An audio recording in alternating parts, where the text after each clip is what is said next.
All right, Shalom. First and foremost, I want to give all praise, glory, and honor unto Yahweh, Bahashem, Yahweh Shai, Bahashem, Harakah HaKodash. And double honors unto the apostles and elders of James Great Millstone. And a sincere shalom to Yahweh in bringing out this word in diligence and in truth. Shalom. You know, and as you see from the title, the lesson is going to be on this really good. The Great Disappointment of 1844. Let's see. Here we go.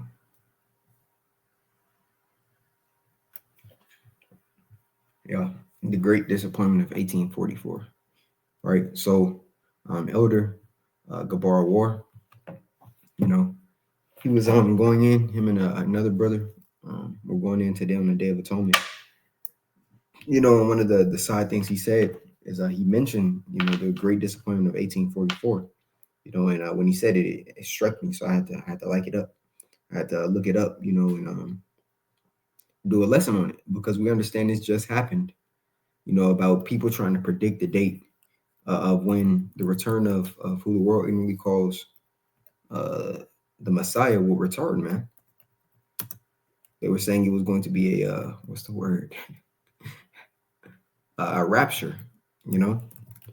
And much like that event there, guess what? It happened back then.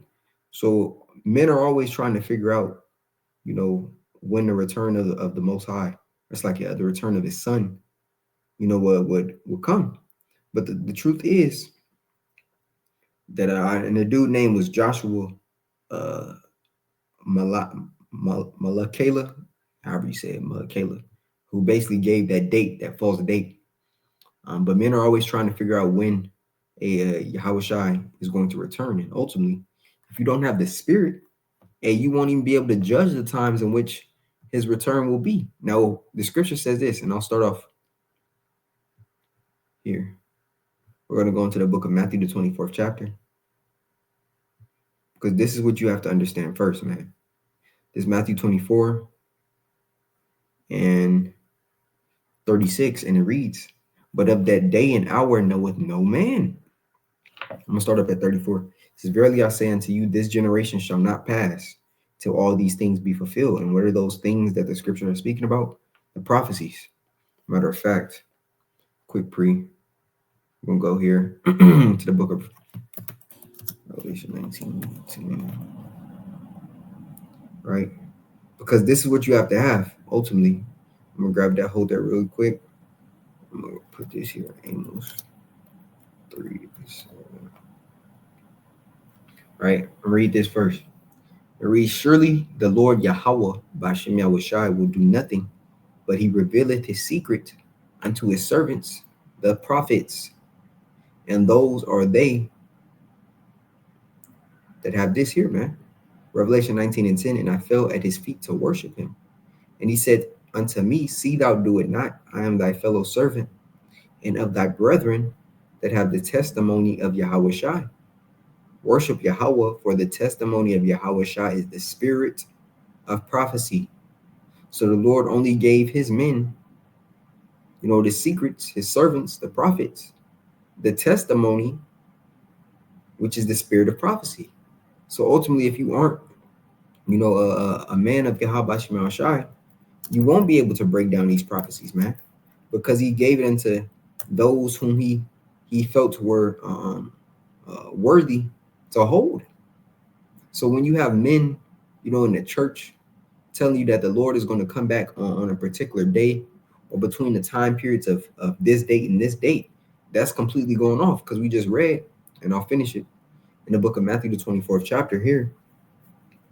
I'm starting at 34. "Verily I say unto you, this generation shall not pass till all these things be fulfilled. Heaven and earth shall pass away, but my words shall not pass away. But of that day and hour knoweth no man, no, not the angels of heaven, but my Father only." Right?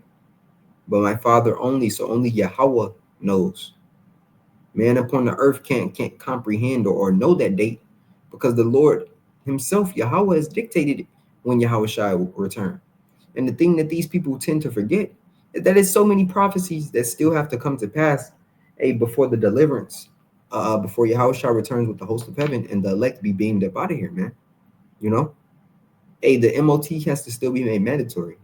The nukes have to be shot. As the scripture says, the arrows, all ye that bend the bow, shoot at her, spare no arrows. That still has to occur, right? So it clearly shows you that these men don't understand the words and the mysteries, right? When you go into that word mysteries, mysterion, so like, let's go to that really quick. So, behold, I show you a mystery. When we go to 1 Corinthians 15 and 51. Right, behold, I show you a mystery. We shall not all sleep, but we shall all be changed. And when we go into the interlinear of this word mystery, G3466, it's mysterion, right? And what is the definition? It says hidden things, secret, mystery, general mysteries, religious secrets, confided only to the initiated and not to ordinary mortals, right? Not to ordinary mortals, because this is heavenly information and understanding, man, right? This is given unto a hidden purpose or counsel, right? On the right hand, right? It says of the Most High, the secret counsels, secret will of men, right? The men he ordained, the secret counsels which govern the Most High in dealing with the righteous, which are hidden from ungodly and wicked men, but plain to the godly, right? So it means what? Unable for the profane to understand. It's that simple. And when you go into the great disappointment, he was not a holy man. How do we know? We're going to get into it, right? It says the Great Disappointment of 1844 refers to a major event in American religious history, particularly within the Millerite movement, which was a forerunner of several modern Christian denominations, including the Seventh-day Adventist Church. So this is the origins of the Seventh-day Adventists as well, right? Which is still madness, right? Because they don't have the truth.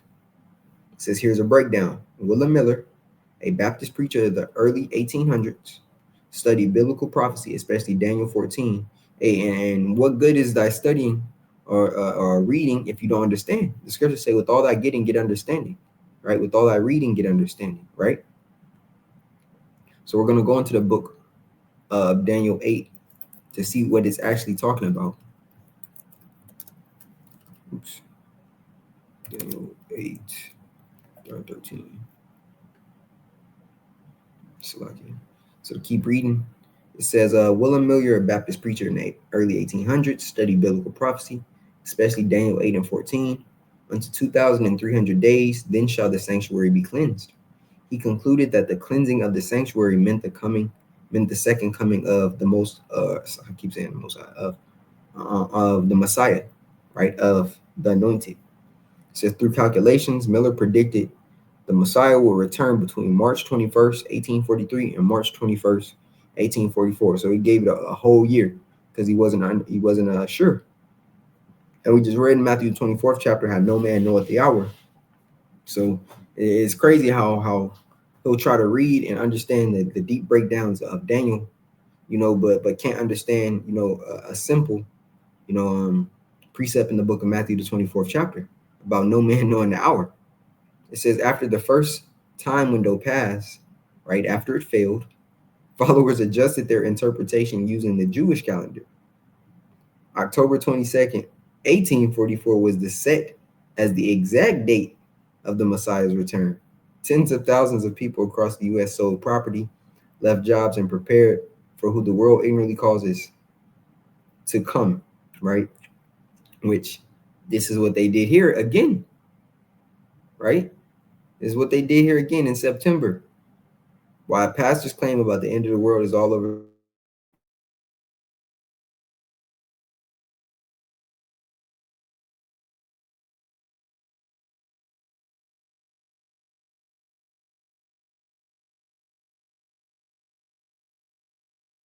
The next day. And what were people doing? Selling their properties.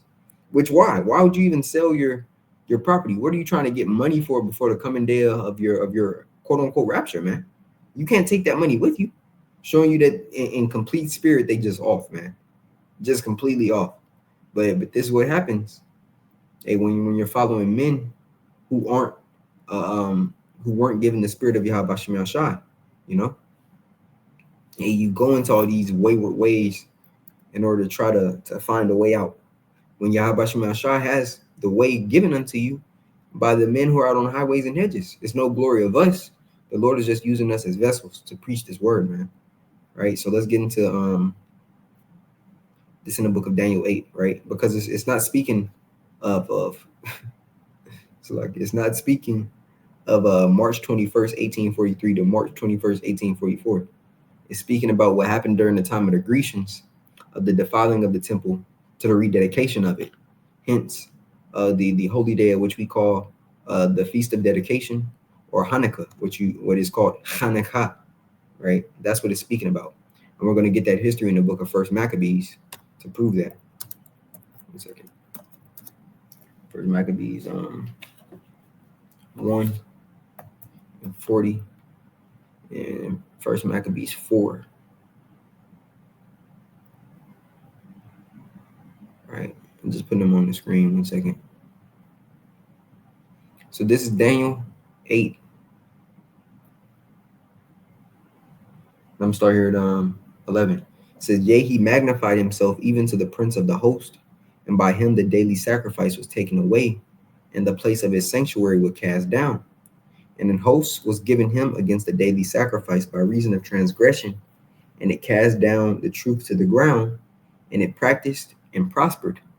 Then I heard one saint speaking, and another saint said unto that certain saint which spake, how long shall be the vision concerning daily sacrifice, and the transgression of desolation, to give both the sanctuary and the host to be trodden underfoot?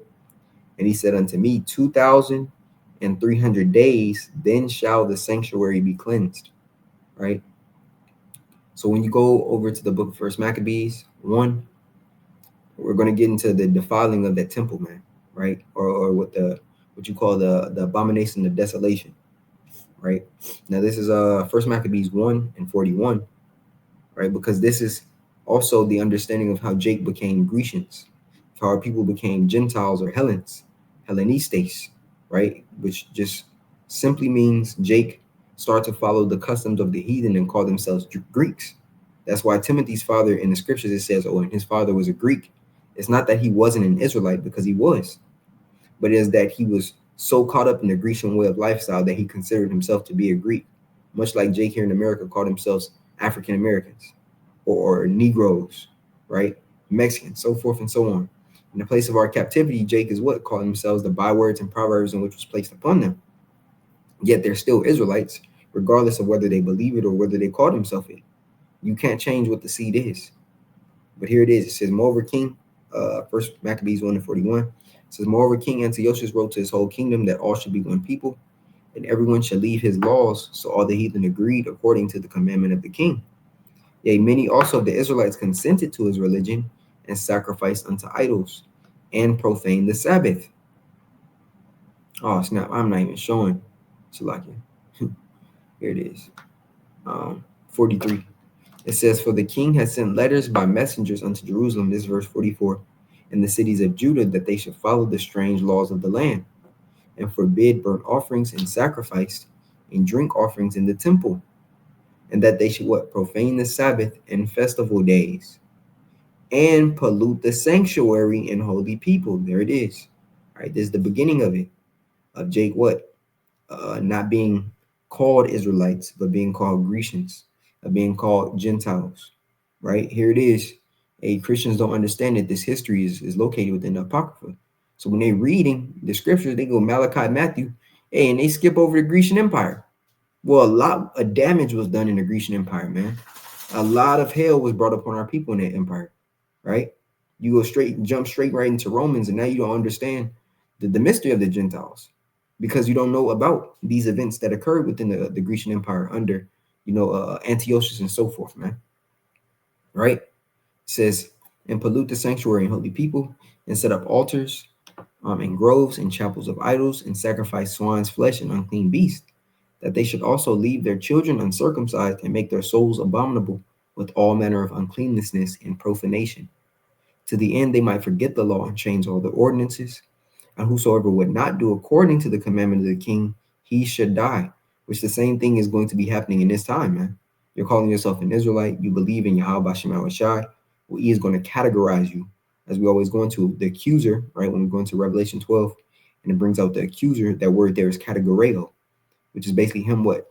Funneling you or sifting you to a specific side that either you agree with the image of the beast or you don't bow down into it, and those that don't, they will be persecuted.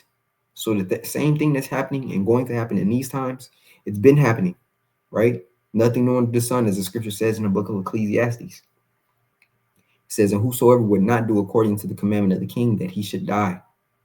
Matter of fact, let me check this. All right, making sure the sound is good. Call Lion.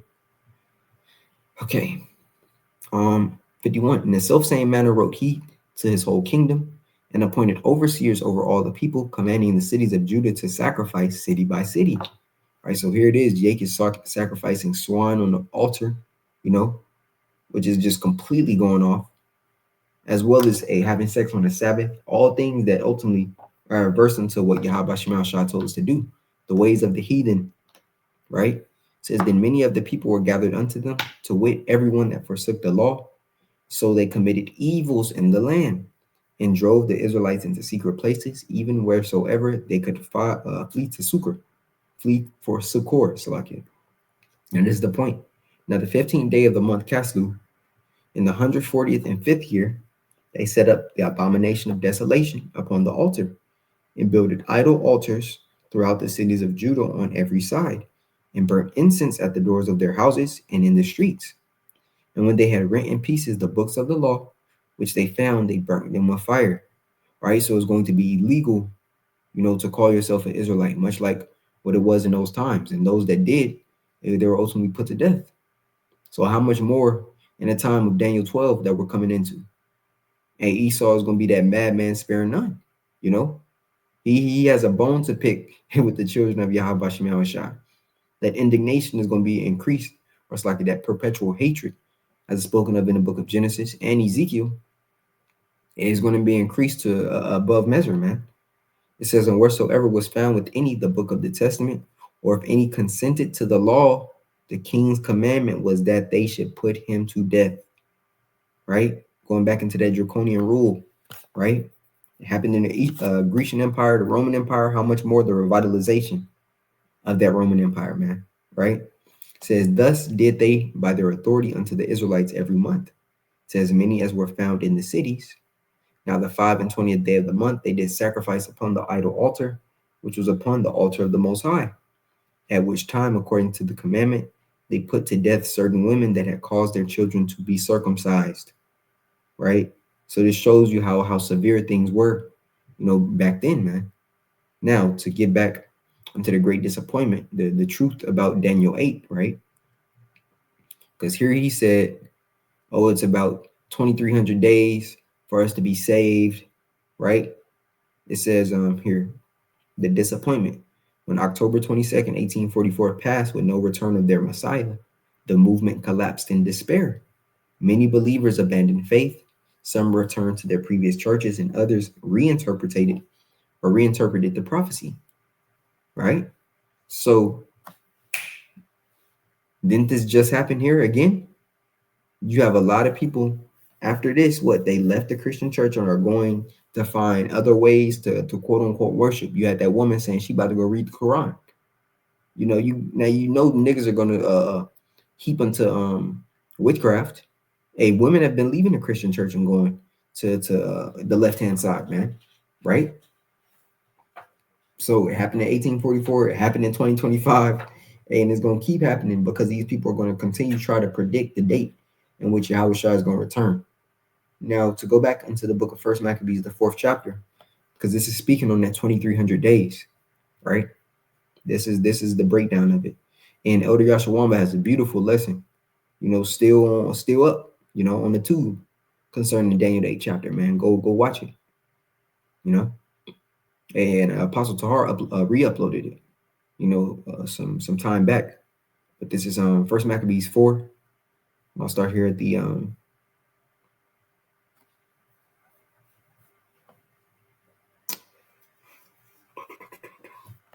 40th 41st verse. It reads, then Judas Maccabees, appointed certain men to fight against those that were in the fortress until he had cleansed the sanctuary. So we're about to read about that rededication of the cleansing of that sanctuary, right? It says, so he chose priests of blameless conversation, Salakia, such as had pleasure in the law, who cleanse the sanctuary and bear out the defiled stones into an unclean place, right? Because of what happened, those years prior. It says, and when as they consulted what to do with the altar of burnt offerings, which was profaned, they thought it best to pull it down, start over, lest it should be a reproach to them because the heathen had defiled it. Wherefore they pulled it down and laid up the stones in the mountain of the temple in a convenient place until there should come a prophet to show what should be done with them.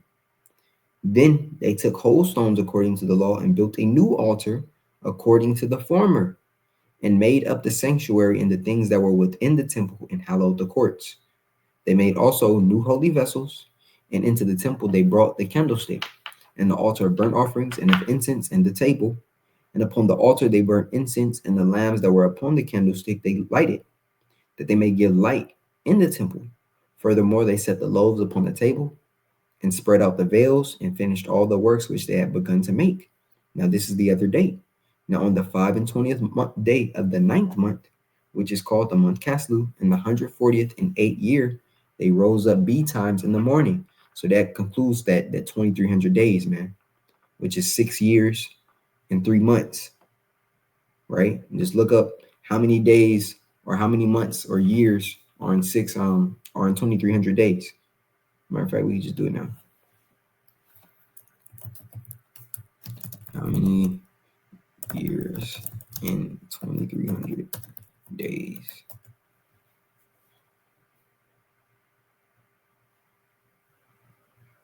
Right? 2,300 days, 6 years, 3 months. There it is, right?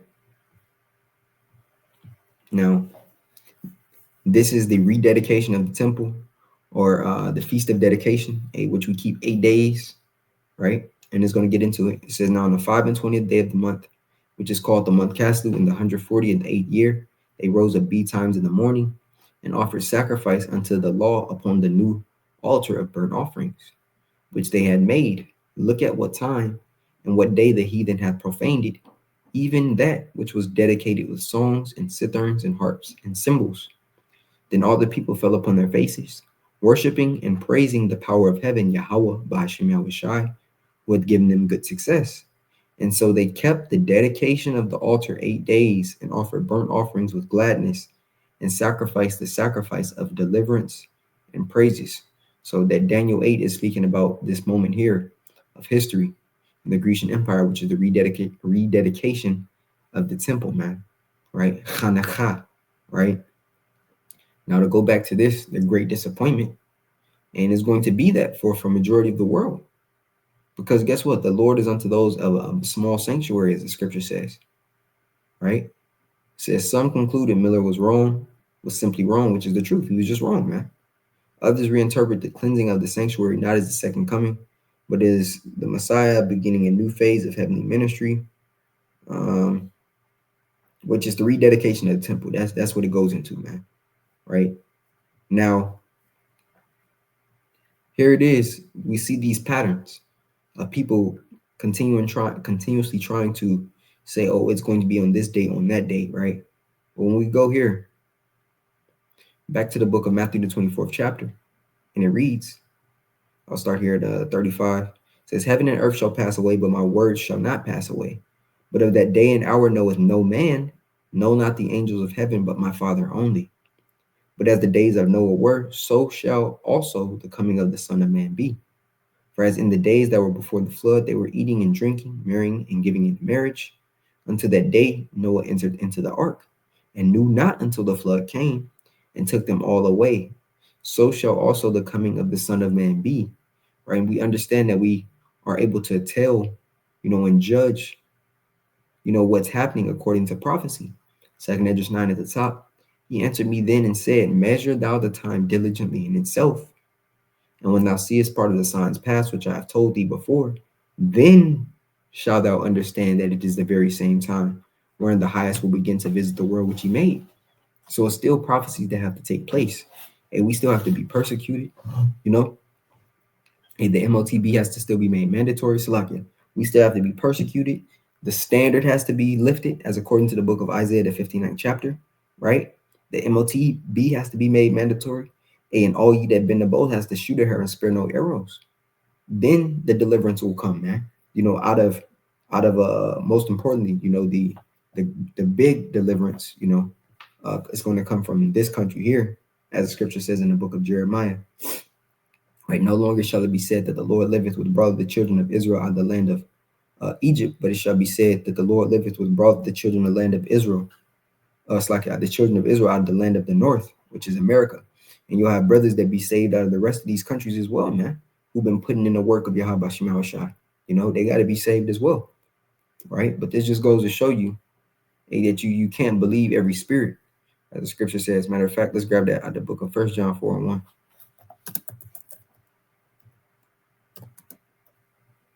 Because, you know, the closer and closer we get into the end, you know, a lot of people are going to rise up and say they had dreams and visions. But ultimately, if it's not of Yahweh Shema Shai, it's not the truth, man. 1 John 4:1, beloved, believe not every spirit, but try the spirits, whether they are of Yahweh by Shema Shai, because many false prophets are going out into the world. Hereby know ye the spirit of the Most High. Every spirit that confesseth that Yahweh Shai is come in the flesh is of the Most High. And every spirit that confesseth not that Yahweh Shai is come in the flesh is not of Yahweh, and is in that spirit of anti-anointed, anti-Mashiach. Wherefore ye have heard that it should come, and even now already is it in the world. So we gotta try the spirit, whether they're of the spirit, man. So a lot of people are about to be coming out and saying, "Oh, I seen this, I know this," and ultimately, if they're not in the spirit of Yahweh Shema Shai, you know, and it doesn't align with scriptures, then you know who's not of the truth, man. Hence discernment, spiritual discernment. You got a lot of Israelites and these other groups who aren't being taught, you know, how to use forth these tools in which the Lord gave us, because they're so stuck in a folly spirit, man. You know, so that's the point, you know. Lord willing, light was brought onto this topic. Lord willing, the lesson was edifying as well, you know. I want to give all praise, glory, and honor unto Yahweh, Bahashem, Yahweh Shai, Bahashem, Harakah Kodash. And double honors unto the apostles and elders of James Great Millstone, and a sincere shalom to Yahweh in bringing out this word in diligence and in truth. Shalom.